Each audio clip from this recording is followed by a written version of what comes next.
Hello, everyone. My name is 12 Gauge, and this is my channel, 12 Gauge Investigative. If you're looking for the podcast to keep your attention, to keep the exciting topics coming, you've come to the right place.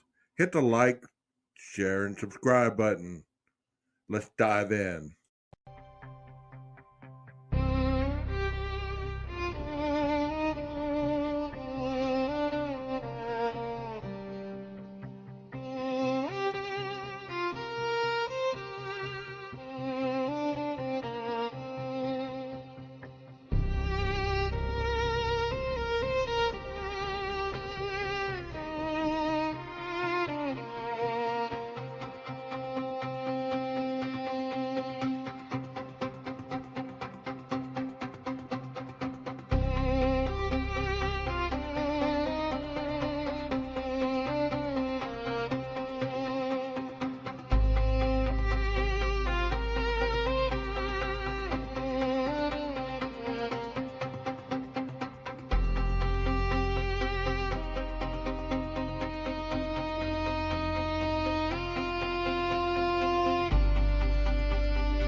Good afternoon, everyone. My name is 12 Gauge. Welcome to my channel, 12 Gauge Investigative. If this is your first time here, thank you so much for being here. I am your host, and I am the one that's going to be speaking on the topic of defamation. So, as many of you know, the Idaho 4 case has been a case that has been talked about for years, 3 years and some months. And all along the while, we've had multitudes of creators, we've had multitudes of individuals, including yours truly, throw in their opinion or their belief about the case. But as I've spoke on before, people need to be careful when they accuse innocent people of committing a violent crime. That is defamation. And this brings us to the case that was just awarded out of Idaho. And I'm going to bring this up so that we can see exactly what you can see what I'm talking about. Let me bring it up and we'll go right along with it. Early in the beginning, there was a TikToker who believes that this individual was responsible for the Idaho 4 murders. Not in their opinion, no. You can't even get away with my opinion says this is more than likely the perpetrator. This person single-handedly. I don't know why I put February 2nd. Let me change that a minute. I meant to put 28. But to randomly state that a person committed a crime without zero proof at first was hard to prove. Defamation was a hard thing to prove because, we have the free speech, right? But in this case, it's monstrous regarding defamation. So let's dive in. It says TikToker must pay $10 million to professor she accused in Moscow murder, jury says. It says a jury in Boise awarded $10 million in damage Friday to a University of Idaho professor who sued a Texas woman for defamation over fabricated claims she reportedly made on social media that the academic was responsible for the Moscow college student murders. How many of us have heard throughout this case,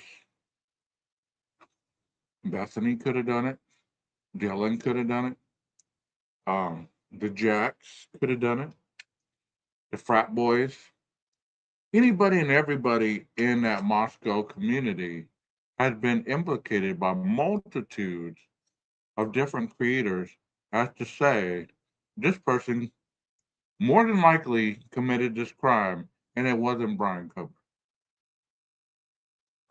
So it says the jury deliberated for just under 2 hours before handing down their decision, which awarded Professor Rebecca Schofield far more than what her attorneys had asked for in their closing argument.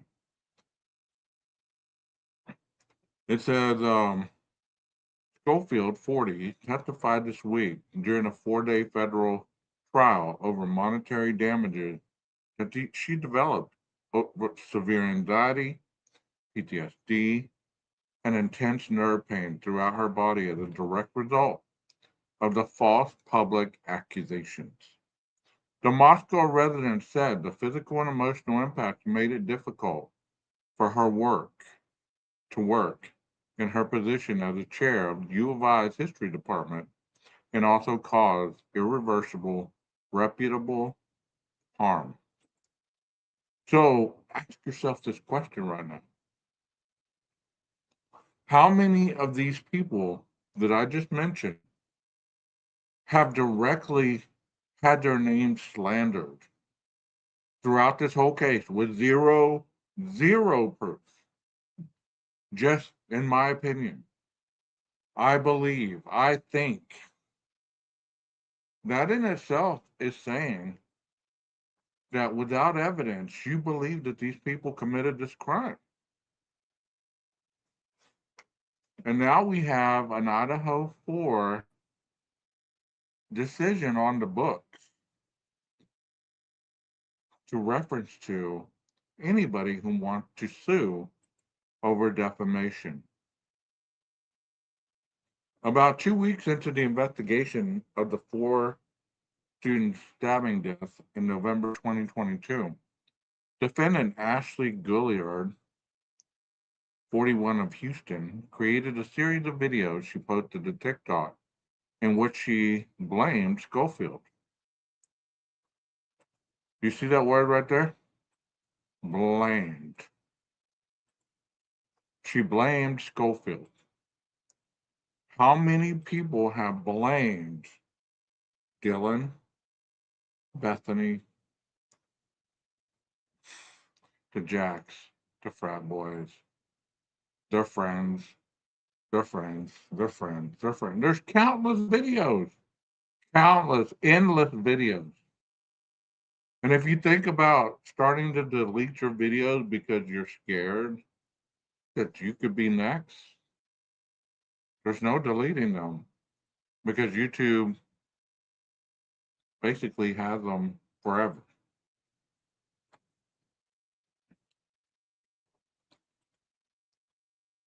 Gilliard, who made her first visit to Idaho and represented herself at trial, believes herself to have psychic abilities and testified that she read tarot cards to try to help solve the shocking homicides that upended the rural college town and generated international attention. Gilliard's readings led her to Schofield, she said, and her videos continued with similar unsubstantiated accusation. So for people that have the inability to understand words, unsubstantiated means there's no proof. None. Just because in your head A equals B equals F, without any evidence to support that, and I've always said that, I have had no issue with people's thoughts on the case. They just give no rational, evidentiary timeline on how their opinions of the crimes happened the way they did.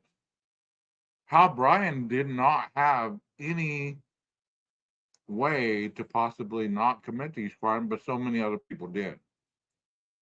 All the way up until August 2025, she was saying that.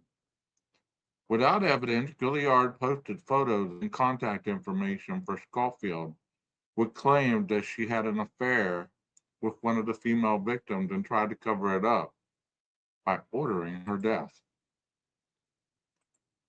How many people have posted photos of these victims and contact information, doxed them, and had claimed that the only reason this person was murdered was because one of the mothers or both of the mothers owed debts to the Aryan Brotherhood or this and that and the other. Think about these serious things that people have said. And I know you're not going to believe me. You're going to think I'm just talking crap like I sometimes do, but think about this. There's nothing wrong with saying, I have no proof that this happens, but to blatantly condemn people on their podcasts, to blatantly say that one of the deceased persons was running a brothel like existence out of the spare room. And I've heard it all. I've heard multitudes of people talking about so many different quote unquote theories that they have, but theories don't equal facts. Hey, PKC, I like what you just said. You said you would think her tarot cards, if she was any good, would have told her, girl, you're going to lose your ass if you don't stop the nonsense. Yeah.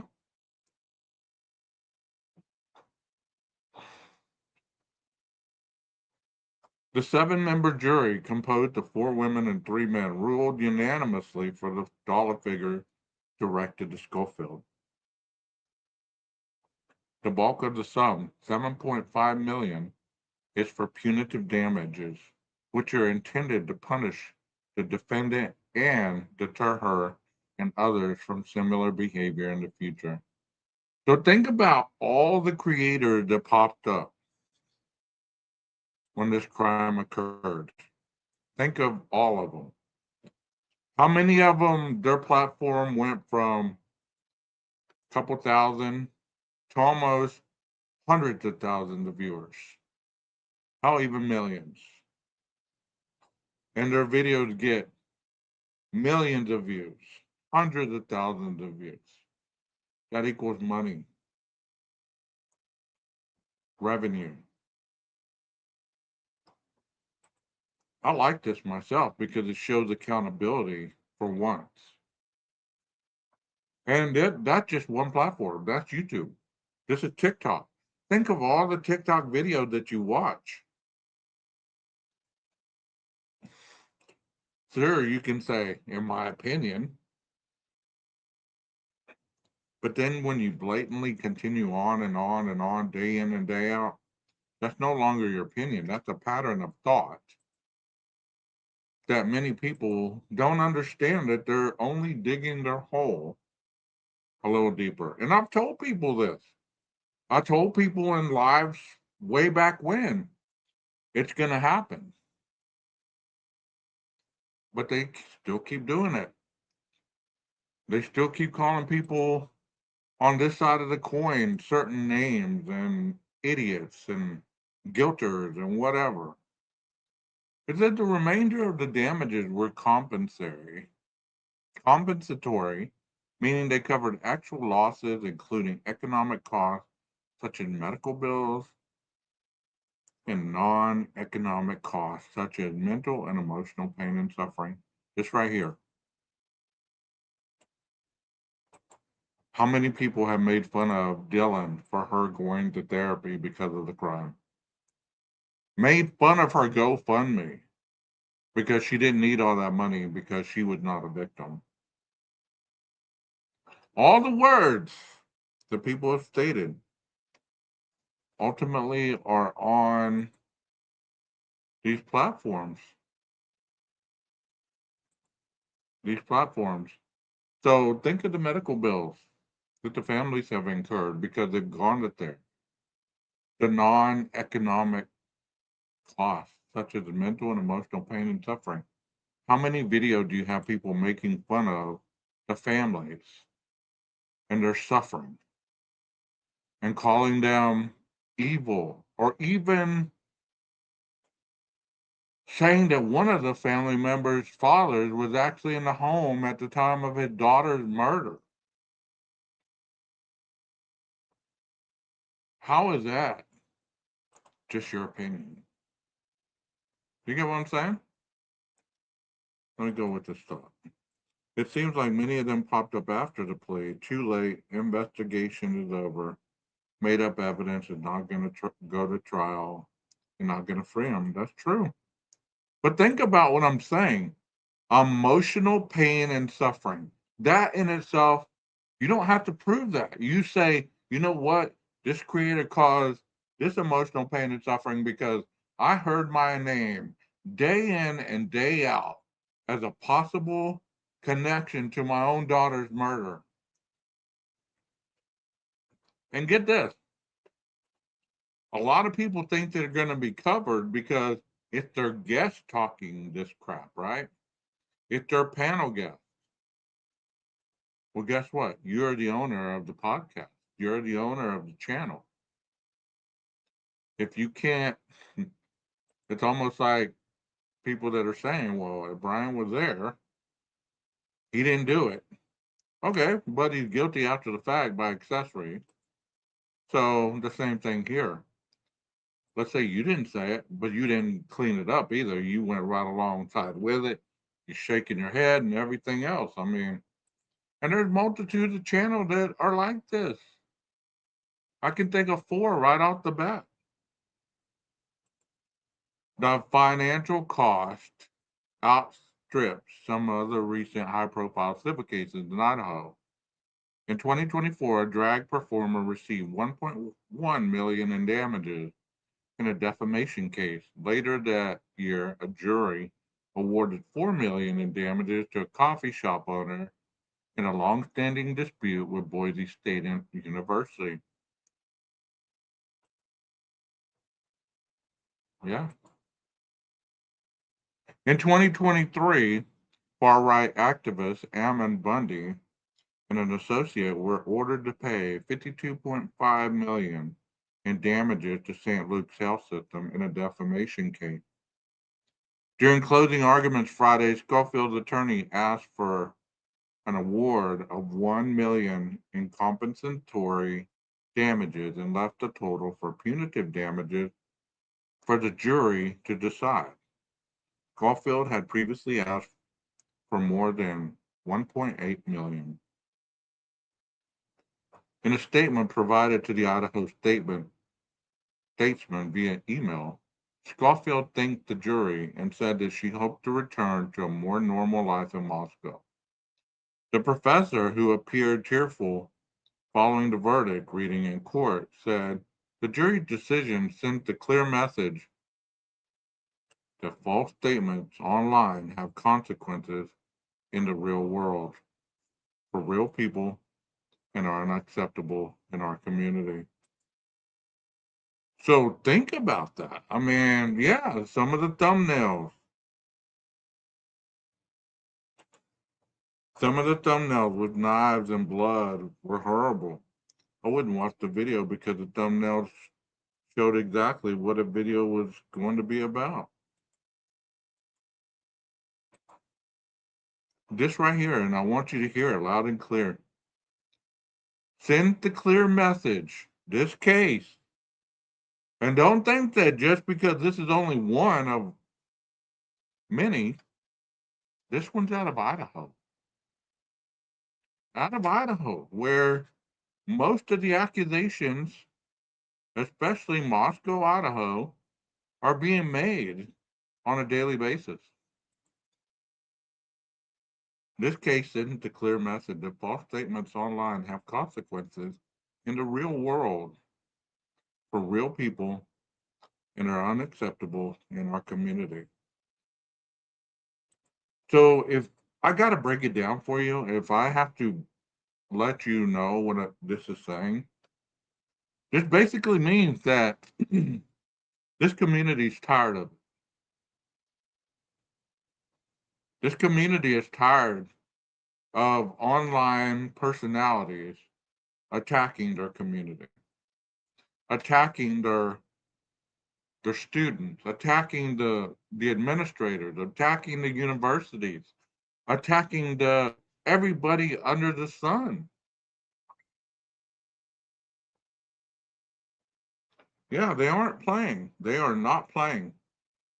And I believe that this is not going to be the end of the defamation suits. You know, I believe that this is only the beginning because usually that's how it happens. There's one, and there's going to be a landslide because this is a case that started the president. And she was only a professor being named as one of the suspects. So think of all the other people that people are dying on that hill to defame on a daily basis with multitudes of scenarios in which they were involved in this case. Even saying they must have knew something more than they were saying. There's no evidence to follow that thought up. But for a long time, people have been getting away with it online, saying, "Well, I'm covered because of fair use. I'm covered because I'm saying this is my opinion." Well, when you openly give these people names,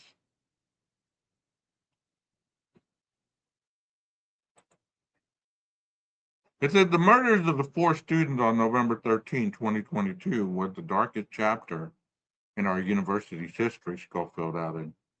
Today's decision shows that respect and care should always be granted to the victims during these tragedies. Brian Koberger, a PhD student at Washington State University in nearby Pullman, at the time of the murders in Moscow, was arrested in 2022. We know that. He pleaded guilty to the crimes in June 2025 in a deal to avoid the death penalty and is now serving 4 life sentences with no chance of parole in Idaho's maximum security prison south of Boise. In the professor's civil suit, Chief U.S. Magistrate Judge Raymond Patrico for the District of Idaho already ruled for Schofield in June 2024. So this was already ruled one time. This week's jury trial at the federal courthouse in Boise, also overseen by Patrico, was held solely to determine how much money Gilliard was required to pay Schofield.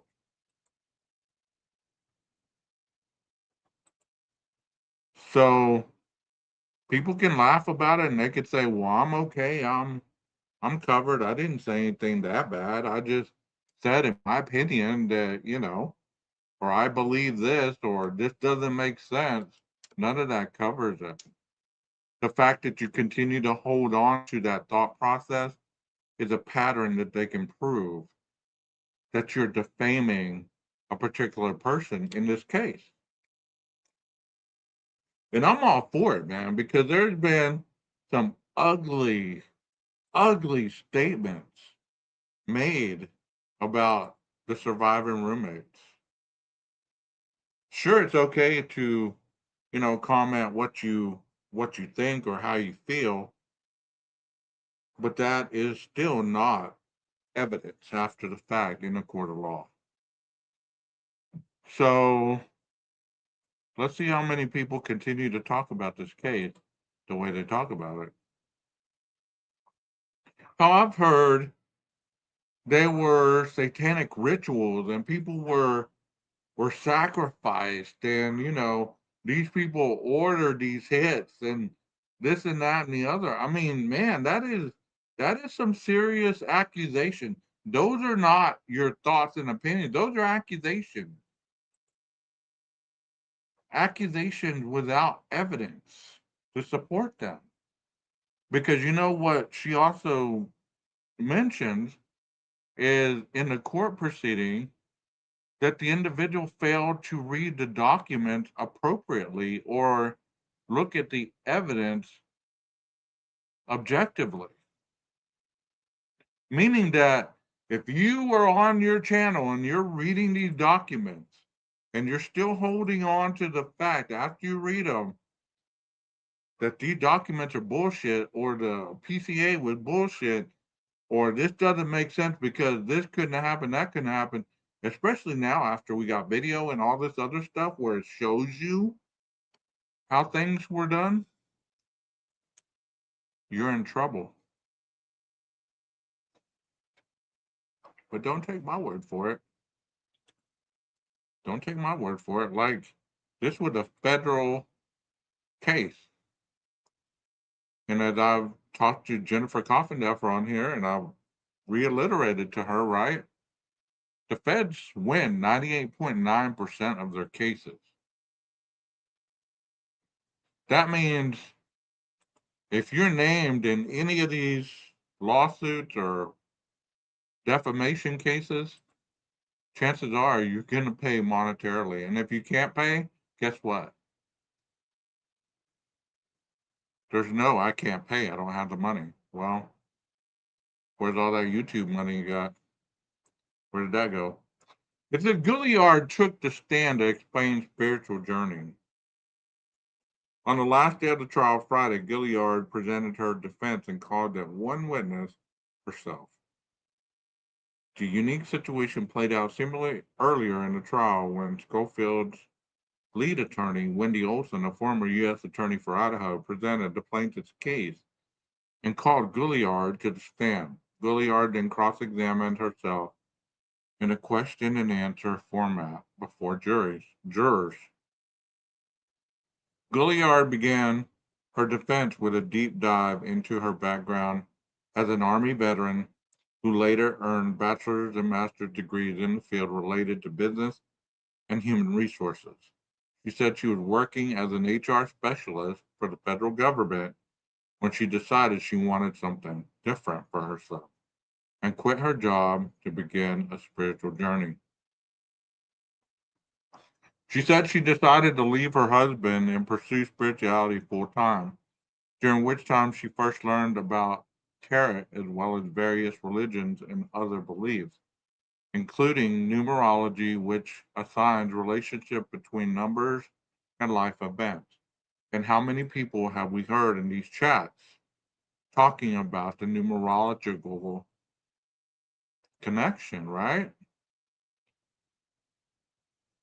Gilliard said she watched YouTube videos to train herself to read tarot cards. She practiced on herself and by watching reality TV shows to predict their outcome, she said. Throughout her self-directed testimony, Gilliard sought to convince the jury that she believed everything she said in her tarot reading videos about the U of I professor was true. She said when she began making TikTok videos about the case and Schofield in November 22, she expected to raise awareness about the murders and push authorities to investigate potential leads. How many times have we heard that? There's people been writing authorities in the Moscow area demanding that they look into certain things.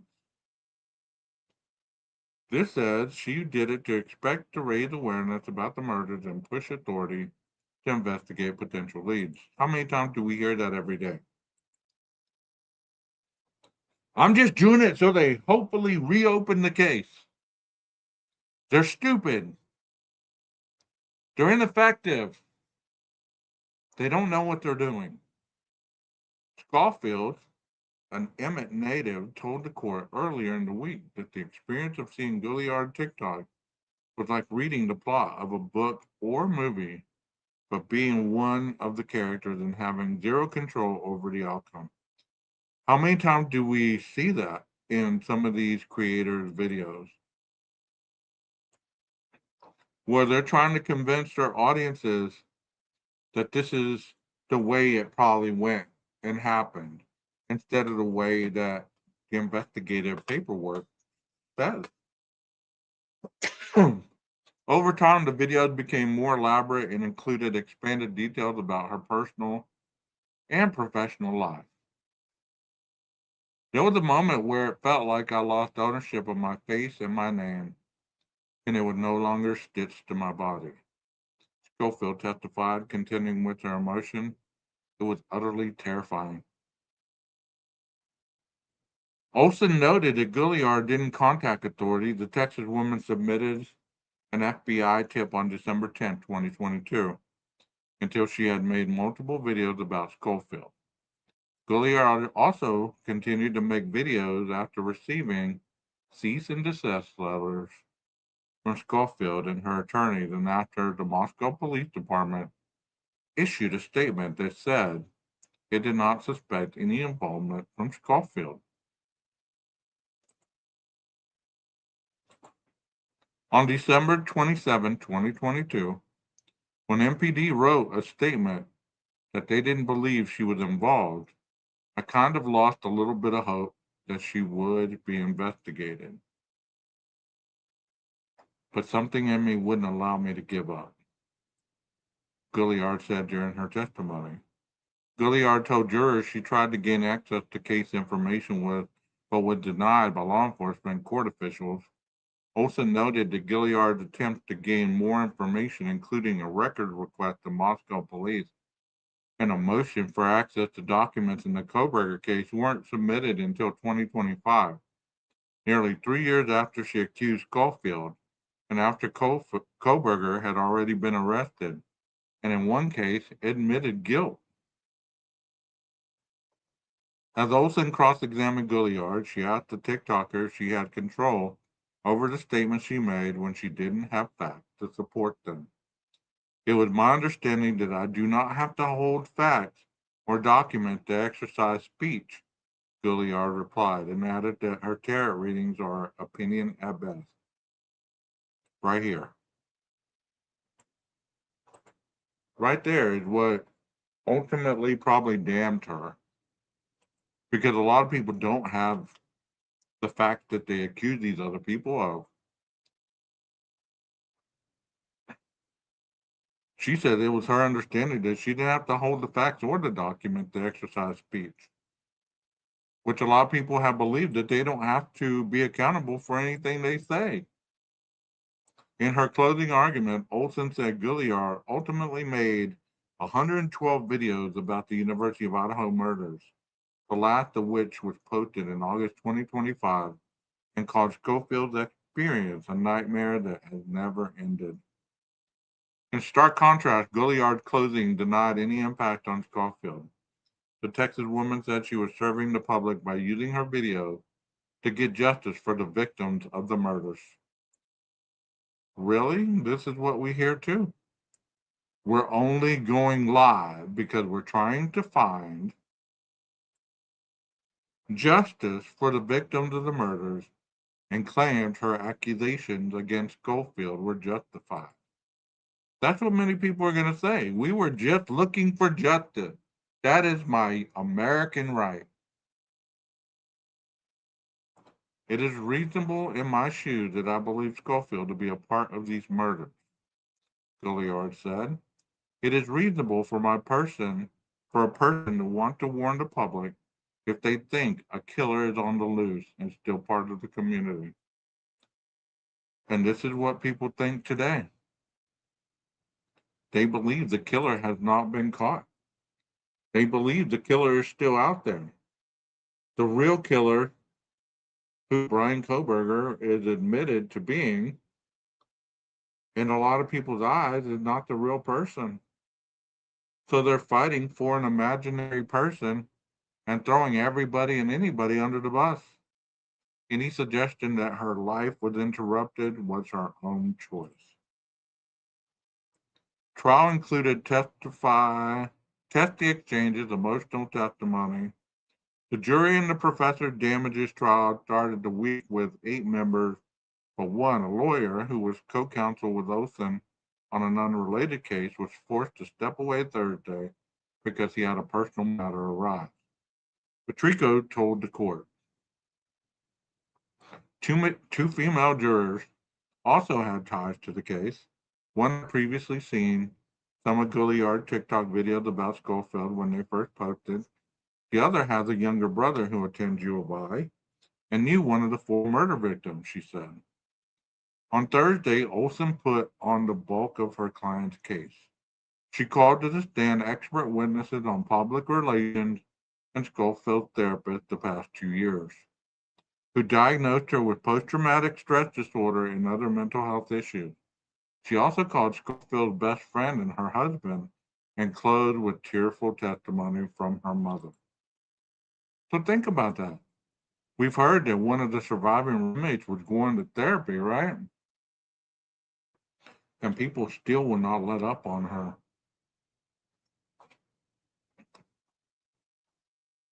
As a result of Gouliard's videos, Schofield and her family chose to skip attending a November 2022 vigil in honor of the 4 murdered students of the U of I campus to avoid any undue attention, her mother testified. The professor and her family were not granted the chance to process the tragedy with their grieving community and feel is connected to Moscow, where they chose to make their home. Schofield's husband testified. With each witness, Gouliard, in her role as her own attorney, challenged their testimony and sometimes testy back and forth that had to be referred by the judge and court staff. You created the threat by calling her a murderer when she was not, said Schofield's mother, Margie Schofield, raising her voice at Gouliard on Thursday. She's been harmed in so many ways beyond accounting. Do you not understand how much harm? More than 3 years later, 7 months after Koberger was sentenced for the murders at a federal courthouse in Boise, Gouliard and Schofield came face to face for the first time. They spoke only when Gouliard cross-examined Schofield on the stand and locked eyes.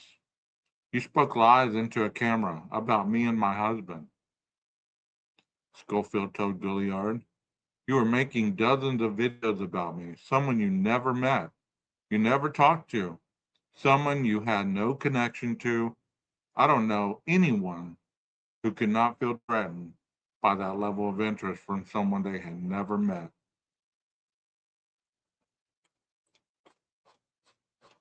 And I know there's going to be a lot of people with backlash, and they're going to say, but 12 gauge, it's different. How's that different? How's that different?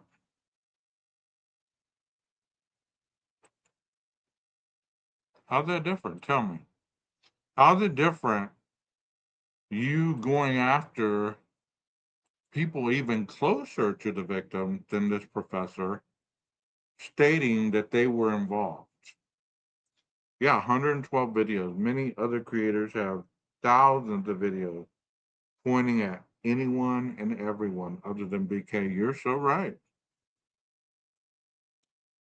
But you say 12. Just trying to stamp on our right for free speech. We should be able to say what we want. There's a reason this law exists. Sure, you can say what you want, but you must have evidence to back it up. And none of the people have had evidence to back up their claims of all these other people that they've defamed along the way. And once again, I'm going to tell you, if there's other lawsuits or there's other defamation cases brought forth, This one is setting the standard for all the others to come. So if this one won based on what I just read to you,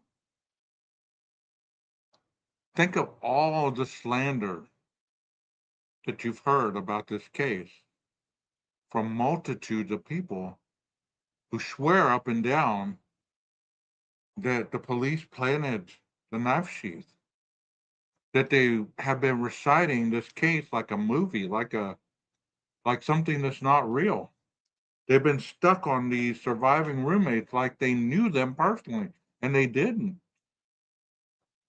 Think about that. But you won't. Because in whatever fairy tale world or mystique of twisted logic, you still want to find a way out because you don't want to be accountable for anything that you've said or done.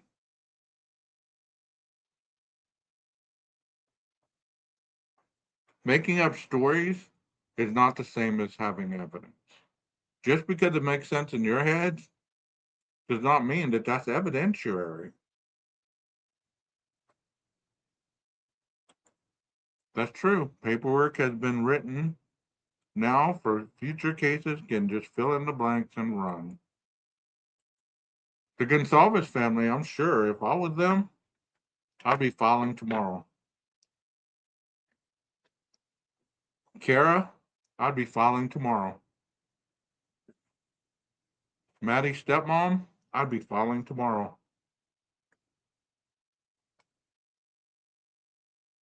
And I would be listing all these creators who ever mentioned my name out of their mouth. You know, before they used to use initials in the early going, they used to say DM, BF. And then they got brave and they blatantly just said their names out loud. They made shirts with defamation on it. Just because you can do it doesn't mean that it's not going to come without consequence. And once again, I'm just telling you, you might not believe what I'm saying. You might not even care. But wait till another creator that you really respect, that you really listen to, says it to you again. Once you can dispute it. Twice, you have to really take a look at it.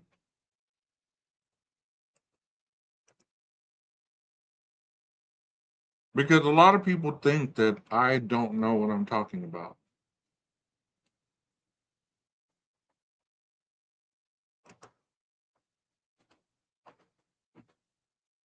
That's fine. I don't have to prove it to anybody.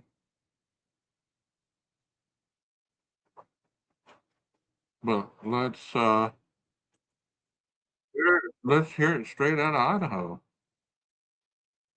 Because you're gonna eventually believe that I don't get on here just to spread propaganda to try to convince people that my way is right and your way is wrong. No, just get on here to try to educate and try to discuss things that they really are rather than entertainment value. And that excuse that you might use, this is strictly for entertainment, a quadruple murder that you continue to talk about day in, day out, day in, day out, day in, day out. That is not entertainment. That is somebody else's life you're talking about. Hell, they've defamed the dead. Think of all the lawsuits that are coming or should be. Let's listen to what she has to say. Online can spread in seconds, but how long can their impacts last? I'm neighborhood reporter Riley Shoemaker, and in federal court, jurors are now deciding how much damage was done after a TikTok user falsely accused a University of Idaho professor of involvement in the student murders in 2022. Accusations a judge has already ruled were defamatory. Nobody has the right to make false statements that damage another person. The First Amendment doesn't run that far. That legal line is now at the center of a federal trial tied to the University of Idaho murders and a jury deciding what false accusations online are worth. In the weeks after 4 University of Idaho students were killed in November of 2022, TikTok creator Ashley Geared posted dozens of videos falsely accusing University of Idaho professor Rebecca Schofield of being involved in the murders and of having an inappropriate. So how many times do you see titles like this? This person is the real killer. What is this person really hiding? What did she hear? Who was she talking to? After the fact that you got all this evidence that shows you exactly the questions you're asking, that should tell you that you're doing this maliciously. I don't know if anybody will see this video. I know there's countless other videos already on it, but I wanted to throw mine in there too because I've never wavered. And people have been really rude about it. Relationship with a student. Those claims spread rapidly online, drawing millions of views. According to court records, Schofield's attorneys sent cease and desist letters warning Geared the claims were false and causing harm. But the videos. And you can say, well, there's the loophole right there. There was never any cease and desist letter sent to some of these creators. Okay. Think about this. You may have not gotten the letters, but how many times did you hear the parents say, stop talking about my daughter that way? Stop talking about my family that way. That is a person executing their verbal right,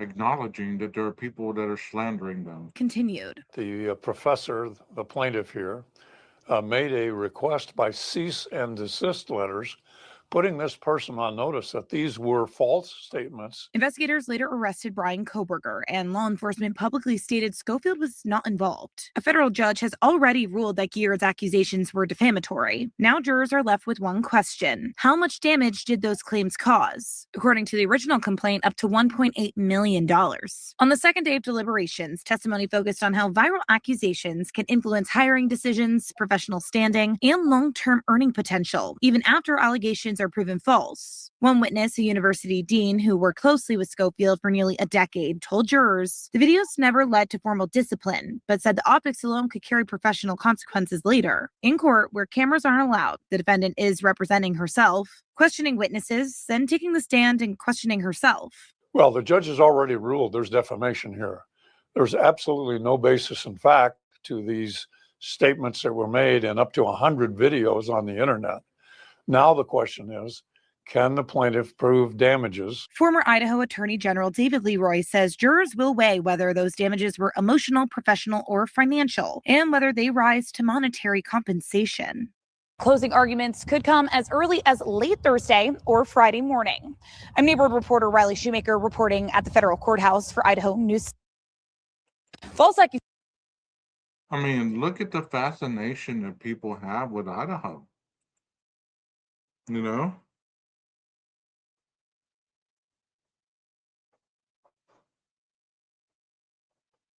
Yeah. What picture was she editing? Who was she messaging? Who was she contacting that added right before? What did she tell her dad? What is the toothache? What is the tooth? Yeah. It's ridiculous to say the least. I mean, it really is. That's why I don't really report on this case a lot, because in passing, sometimes I'll watch somebody's stuff and I can only watch it so long because it is so hurtful to the surviving people that went through that trauma, that actually lived through that horrific event, that nobody has ever. I mean, there have been people that have advocated for them, but most people continue to question everything as if it's a fine-tooth comb. You know, they ask, they don't believe the police interviews. They don't believe that that's really the person talking. They don't believe that the person um, really is given truthful statements. Just because your thought pattern does not believe it, you're not being an investigator across from the witness. Just because we watch it on here on a video does not give you the fortitude to be able to say she's lying.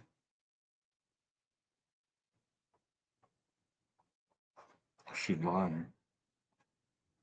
She will be implicated. She will be arrested before long.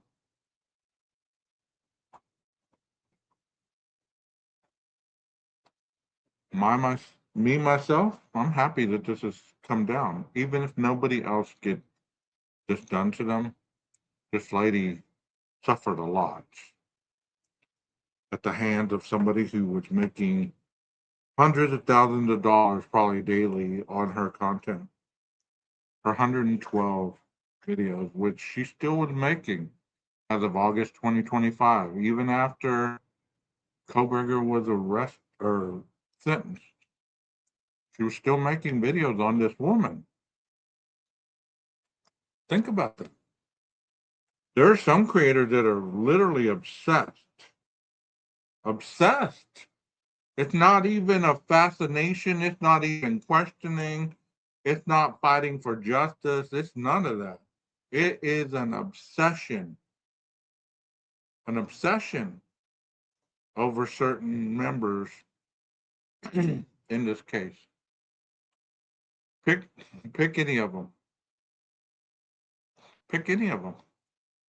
Go do the thumbnails. Just put Idaho 4 true crime. Pick any of them. If you think I'm lying, pick any of them. You'll see. You'll see exactly as they have so much contempt for these people that survived this horrific tragedy, the families, anybody involved. How one creator even went to the extent of calling all of Idaho inbreds on camera. If I lived in Idaho, I feel offended, but I don't. So, but does that make it right just because we can say what we want behind this camera?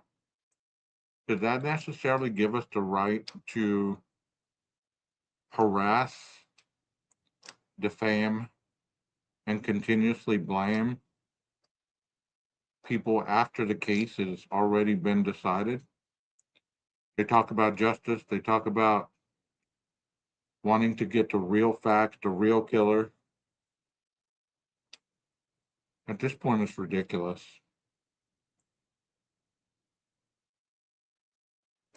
At this point, it's ridiculous.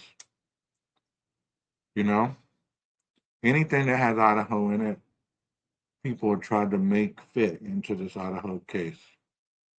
Every little loophole. You could say there was I can't remember, something that I saw the other day about Idaho. I was hoping that nobody would see it because then they'd be like, there was a Native American Indian who had ties to a white supremacist group. Something, I don't know. Something, I don't know. Somebody told me about this. Because, like I said, it's so ridiculous at this point. That's why I don't talk about it. I don't talk about this case as much as I used to because it's been decided in my head. The case is over. Well, do you really think that? Do you really think that people have a lot to discuss after the fact? People are gonna get online. They're gonna spit fire. They're gonna be angry. They're gonna be condescending. They're gonna be contrarian. They're gonna say, "Well, I never said anything that bad." Blah blah blah. Always use this or I always use that. That's why you must be careful what you say, what you do, especially these individuals who don't have the ability to speak on certain things that they speak on. Sure, it's a free country. We can say what we want. We can do what we want. It doesn't mean it doesn't come without consequence. Doesn't mean it doesn't come without consequence. And I'm getting to the point where I'm just like, you know, this isn't entertainment. This is people's lives we're talking about. We're talking about people's lives. People that survived crimes, people that were impacted by crimes. We're talking about all these things. And we must be very careful and must be very mindful of what we put out there, because it's irresponsible after the fact. Because I know darn well that any of the creators, either on any of the social platforms, would not feel good about people having a firsthand look into their lives. You've seen it. You've seen people being doxxed. You've seen people, family members, be talked about. And these individuals get pissed off. Well, think about how the families of these victims in this case that continues to be discussed feel after the fact. You get what I'm saying? After the fact, you got to ask yourself, how would these people feel? Their kids were murdered. There's been a killer named. There's been a gag order lifted. You've seen the videos. You've seen the documents. You've seen the lab reports. And you know why it doesn't make sense to a lot of people? Because they don't understand it. And they're hoping to find the answer on ChatGPT, Google, any kind of search engine just to sound important or sound educated about true crime. Which, if you've never been in a courtroom, you've never had affidavits in front of you, if you've never read them, if you've never, I mean, I read an affidavit every day almost. It's never been a 19-page one, but the offense report is pretty long. It's about 3 pages. And it does go into the breakdown of these crimes that these individuals are suspected of committing. But to say that these pieces of paper are trash and they're nothing more than opinion, in this case, there's been a lot of talk about people don't know what they're doing on that side. But yet, all these people that are questioning are talking about narratives and all this stuff. They have no evidence to support their thought process. All they have is merely speculation. Kind of like that woman did in that case. Nothing but speculation. Just because you don't believe in the justice system, or you don't believe in this case that it was handled appropriately, or maybe you don't like one of the people involved, then just say that.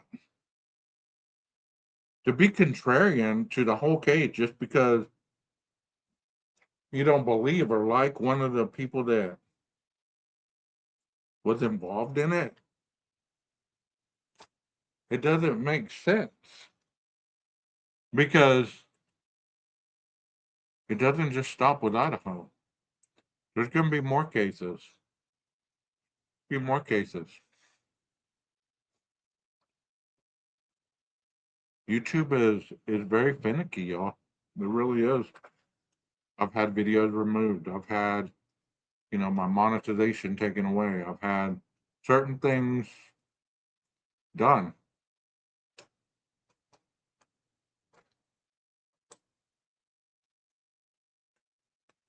Just try to remember, just because you can say it doesn't mean that you can say it without consequence. And you know, there's people that actually have done this work. There's people, you know, Chris McDonough, there's Gary Bricado, there's, you know, Matt Murphy, there's all these people, Jennifer Coffindaffer, there's all these people that people just slander to death, thinking that they can do that to everybody else. Why would these people lie if this had been their career? Why would they lie? So you have to ask yourself, is this a personal opinion that I don't like these people and that I don't like people's opinion? Or do I really believe that whoever I'm watching is more experienced than somebody who's actually done it? Hell, I've been a CNA in the past. Does that mean that I can be a nurse today? I can be a doctor today and give you, you know, doctor advice because I've read microbiology and biology textbooks? You take it for what it's worth. I'm not trying to convince you one way or the other. I just really wanted to get on here and I wanted to talk about this because this is, as they say, this is the beginning of a long wave. Whether it happens now, whether it happens in a year from now, whether it happens in 2 years from now, you have to understand it's not over. Once again, my name is 12 Gauge and this is my channel, 12 Gauge Investigative. I hope you enjoyed the podcast.